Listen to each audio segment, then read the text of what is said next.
to another video by Fringe Finance. Today we are looking at how to amplify your assets by opening an Amplify leveraged trading position on Fringe Finance V2. The steps we're going to look at: we're going to select a chain, we're going to specify an asset to amplify, we're going to learn about some of the elements on the Amplify user interface. We'll open an Amplify leveraged position, and then we'll go about closing the Amplify position and different ways of closing those positions and why you may like to use different methods. For context, the Fringe DeFi facilities include Fringe lending, our lending and borrowing, the Fringe USB stablecoin, our staking platform, and on the left there our leverage trading platforms or facilities, Fringe Amplify and Fringe Margin Trade. Today we're looking at Fringe Amplify, which I've highlighted there. Fringe's new Amplify facility allows you to deposit a given amount of an asset as margin and then to amplify the exposure to the asset. This results in a leveraged long trading position for the asset. For example, if I say, if I expect the price of an asset to increase over time, I can deposit a given amount of margin and amplify that exposure, say 2 times, and then enjoy twice the gains when the asset price increases.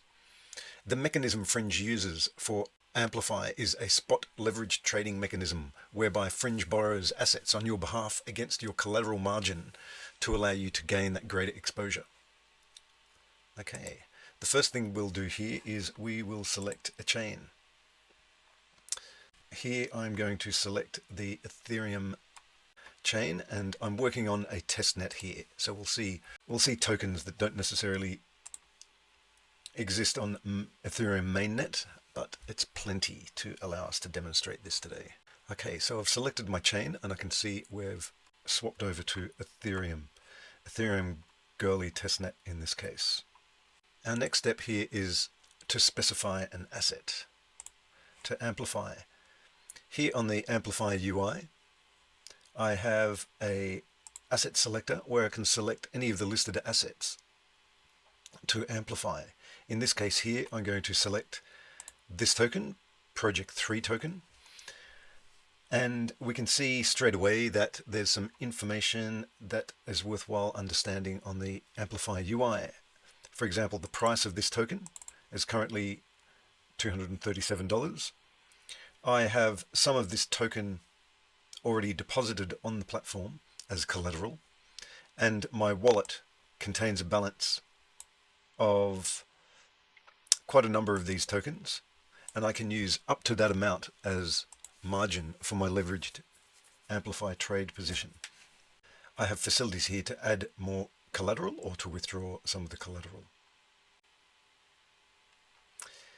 Here's my margin where I can specify the amount of margin that I would like to use for this position. Let's say I would like to use a margin of $100. I'll use that to now use the amplification slider to allow me to choose the amount I wish to amplify this margin. The maximum amplification in this case, it's dependent on the token and its loan to value ratio, and that's configured individually for each token, and ultimately it is a function of the historical volatility of that asset. So we can see here, the greater my amplification, down here my safety buffer decreases, and if I have less amplification, I've got a greater safety buffer. Just means with a greater safety buffer we can tolerate greater volatility in the asset while the position is opened. Let's choose an amplification here of say 2 times. So we can see that with my $100 margin and 2 times amplification, that I have now total exposure of $200 worth. And it calculates the equivalent exposure for this token. In here with a magnification of 2, I've got a safety buffer of 20%. So I think we're safe there and we can open the position. Before I open, just a comment on leverage trading. Just like any leverage trading, the price of the asset may move in the opposite direction to the position that you're taking. If the asset's price decreases to the liquidation price, the position may become subject to liquidation. So here the user interface gives you a clear indication of what those metrics are.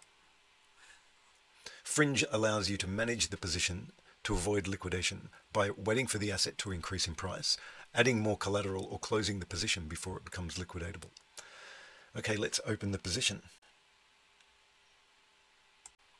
My wallet asked me to confirm this transaction, and now we're waiting for that transaction to open and commit on the blockchain. In the background, Fringe does a few things to open the position. First of all, it borrows the lending token on your behalf, in this case USDC. It swaps that on a DEX, an external DEX, for more of the collateral asset that you're amplifying to give you that amplified exposure, and then opens your amplified leverage trading position. So nice. This position is now open, we can see down here.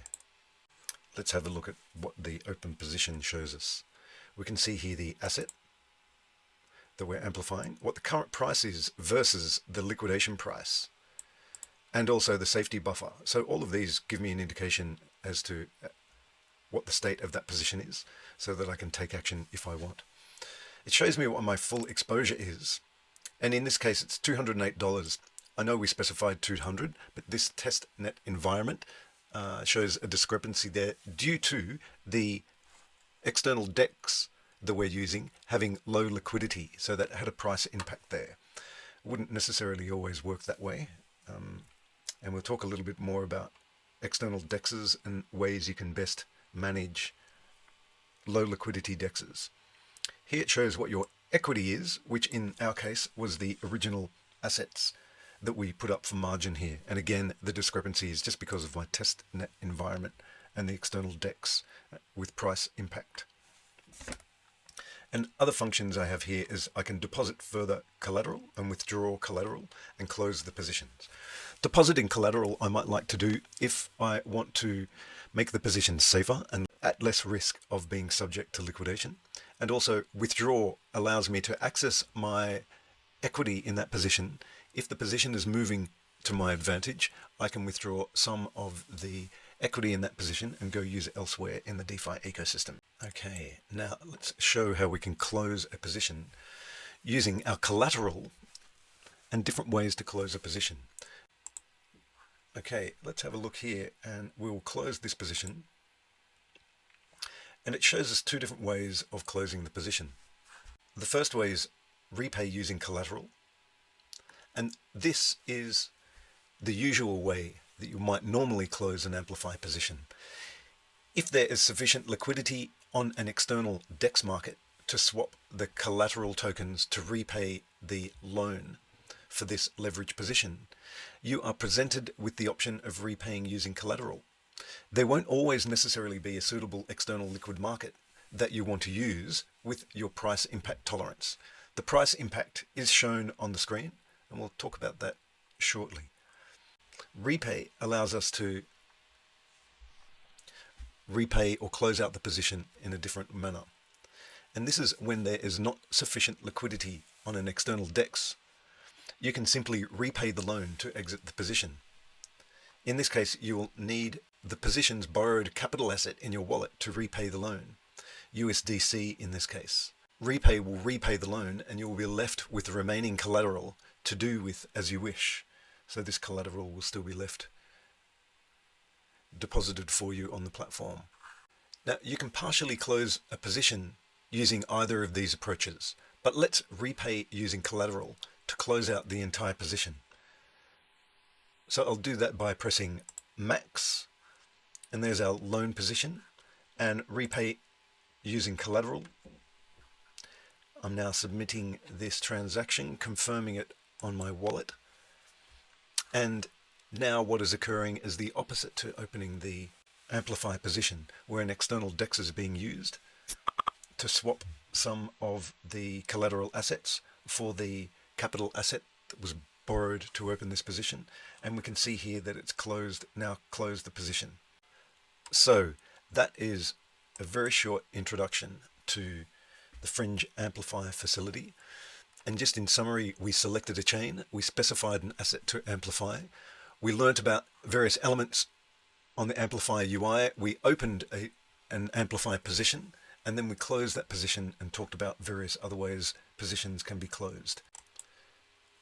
We hope you found this useful. Thanks for listening in, and take care.